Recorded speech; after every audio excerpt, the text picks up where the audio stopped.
இப்ப புரோட்டா கணக்கு தப்புன்னு சொன்னோடனே சூரிய என்ன சொல்லுவாரு? அதெல்லாம் செல்லாது, முதல்ல இருந்து நான் சாப்பிடுறேன் பாருல, அதுதான் எஸ்ஐஆர். அதிமுக செய்யறது பச்சை தமிழின துரோகம்.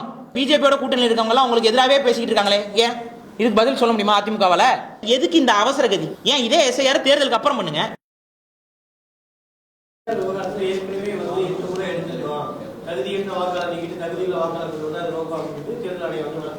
இது ஒவ்வொரு ஆண்டுமே வந்து எஸ்எஸ்ஆர் வேற எஸ்ஐஆர் வேறங்க. இதுல நிறைய பேர் குழப்பிக்கிறாங்க. எஸ்எஸ்ஆர் தான் எப்பவுமே நடக்கும்.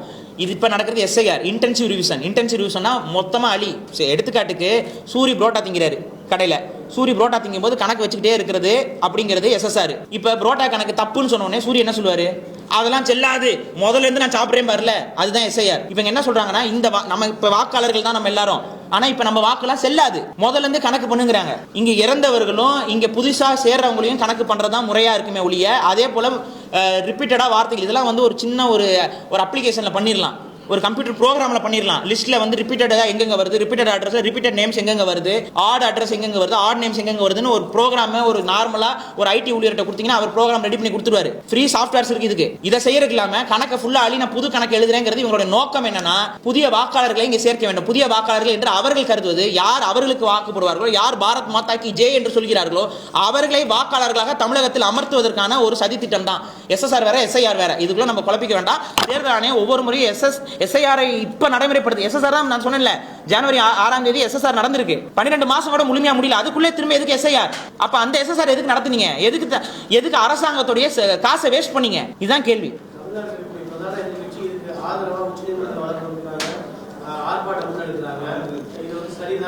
இல்ல, இது அதிமுக வந்து வெக்கி தலை குனிய வேண்டிய நிலைமைக்கு தள்ளப்படணும். தமிழக மக்கள் எல்லாரும் அதிமுக கேள்வி கேட்கணும். காரணம் என்னன்னா, அண்ணா அவர்களை வந்து முன்னிலைப்படுத்தக்கூடிய அதிமுக, அண்ணாவோட கொள்கையை கொண்டதாக தன்னை அடையாளப்படுத்திக் கொள்ளக்கூடிய அதிமுக ஒட்டுமொத்த மாநில அதிகாரத்துக்கும் எதிராக இருக்கக்கூடிய இந்த முறைமையை வந்து ஆதரிப்பேன் என்று சொல்வதே கேவலம்.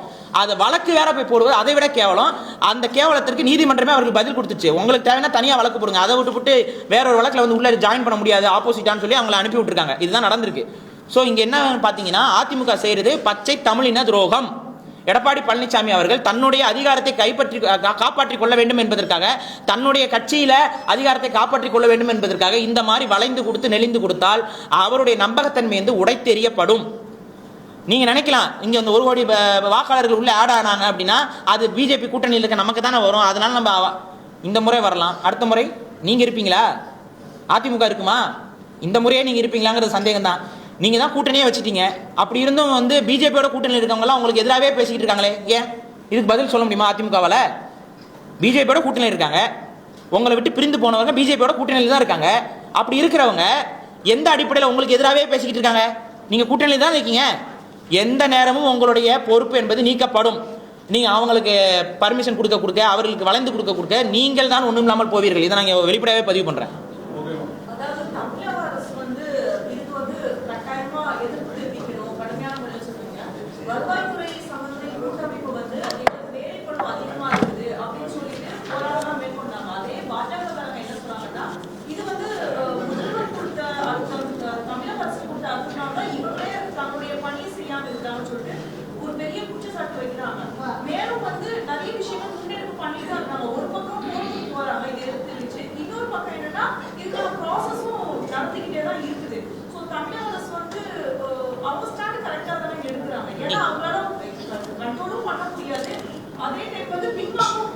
இல்ல, இங்க தமிழக அரசு நான் சொன்னதை செஞ்சாதான் அது சரியான ஸ்டாண்டா நாங்க பார்க்க முடியும், மக்கள் பார்க்கணும். ஏன்னா இப்ப நீங்க எடுக்கிறது நாங்க சட்ட போராட்டம் நடத்துறோம், அதே போல இங்க வந்து ஊழியர்கள் வந்து போராட்டம் பண்றாங்க, ஒத்துழைக்க மாட்டேங்கிறாங்க அப்படின்னு சொல்லி, சரி அவங்க ஊழியர்கள் ஒத்துழைக்காத போது தமிழக அரசு என்ன சொல்லுச்சு? அது உங்க விருப்பம்னு சொல்லுச்சா? இல்ல, மாறாக நீங்கள் ஒத்துழைக்கலைன்னா உங்க மீது நடவடிக்கை எடுக்கப்படும் தான் சொல்லியிருக்காங்க. அதுக்கப்புறம் வந்து தேர்தல் ஆணையம் வந்து அவர்களுக்கு அதிக சம்பளம் கொடுக்கிறோம்னு ஒப்புதலும் கொடுத்திருக்கிறார்கள். இது வந்து வெளிப்படையா காசுக்காக அப்படிங்கிற மாதிரி நினைக்கிறாங்க. காசு கொடுத்துட்டா ரத்தம் சிந்திலாமா? இப்ப ஒருத்தங்க பணிச்சுமையின் காரணமாக தற்கொலை செஞ்சுட்டாங்க. இப்ப அந்த 35,000 ரூபாய் கொடுத்துட்டு அவங்க செய்யாம இருந்திருப்பாங்க நீங்க சொல்ல வரீங்களா? இதுதான் கேட்கணும் நம்ம தேர்தல் ஆணையத்தை பார்த்து.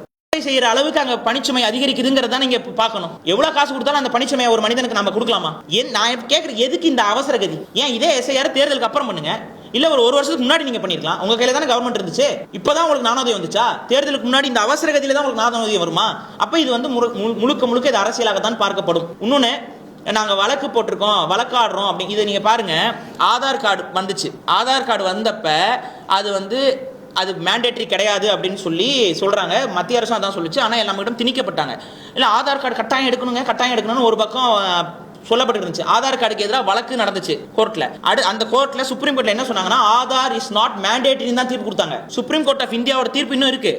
ஆதார் என்பது கட்டாயம் இல்லை, தேவைப்பட்டா வாங்கிக்கோ, இல்லைன்னா விட்டுக்கோன்ட்டாங்க. ஆனா எல்லாரும் அவசரப்பட்டு நம்ம வாங்கினதுனால இன்னைக்கு ஆதார் வந்து மேண்டேட்டரி இல்லைன்னு சுப்ரீம் கோர்ட்டே சொன்னாலும் அது மேண்டேட்டரியா இல்லையா? இப்ப எனக்கு இருக்கு, உங்களுக்கு இருக்கு, எல்லாருக்கும் இருக்கு, எல்லாரும் எடுக்க வச்சுட்டாங்க. இதுதான் நடக்கும். இப்ப நாளைக்கு எஸ்ஐஆர் வந்து தேவையில்லைன்னு சொல்லி எஸ்ஐஆர்லாம் நடத்தி முடிச்சதுக்கு அப்புறம் உச்சநீதிமன்றத்தை உயர்நீதிமன்றத்தில் எங்க இருந்து தீர்ப்பு வந்தாலும், சுப்ரீம் கோர்ட்ல இருந்து தீர்ப்பு வந்தாலும் என்ன, அதான் நடத்தி எடுத்தாச்சு, கணக்கு எடுத்தாச்சு, அதான் பதிவு ஆயிடுச்சு, இனிமே என்ன?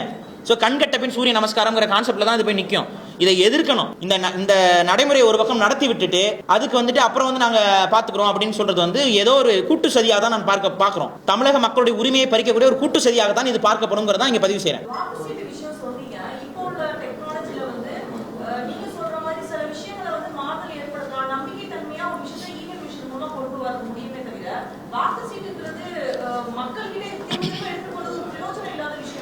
இல்லைங்க, இங்க நம்ம எப்படி இதை அணுகணும் அப்படின்னு பார்த்தீங்கன்னா, ஒரு பிசிக்கல் ப்ரூஃப் ஆஃப் அவர் ஓட் அப்படிங்கிறது நம்ம கிட்ட இருக்கணும். அந்த பிசிக்கல் ப்ரூஃப் வந்து ஒரு டிஜிட்டல் மீடியம்குள்ள நீங்க இது என்ன மாதிரி கூட வச்சுக்கோங்க.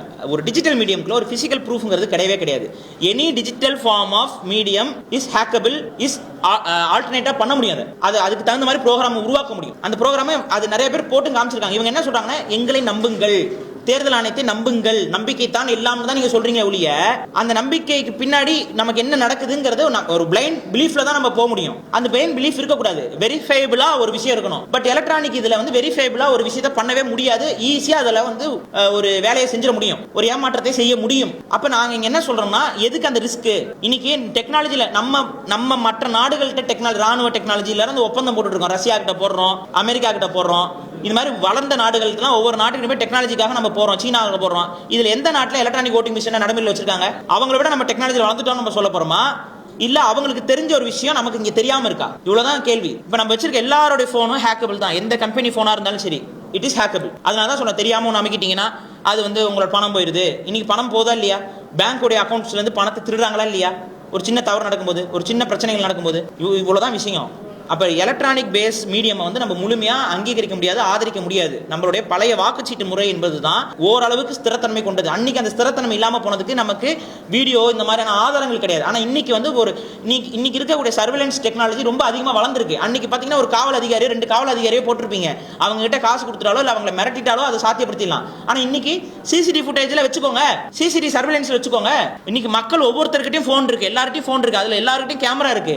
பல ஆயிரம் கண்களால் இந்த உலகம் பார்த்து கொண்டு இருக்கிறது. யாரும் அப்படி ஏமாத்திட முடியாது. சோ ஆகவே இன்னைக்கு இருக்க டெக்னாலஜில நம்ம வாக்குச்சீட்டு முறைமைக்கு போறதா இந்த ஜனநாயகம் என்பது காக்கப்படும்.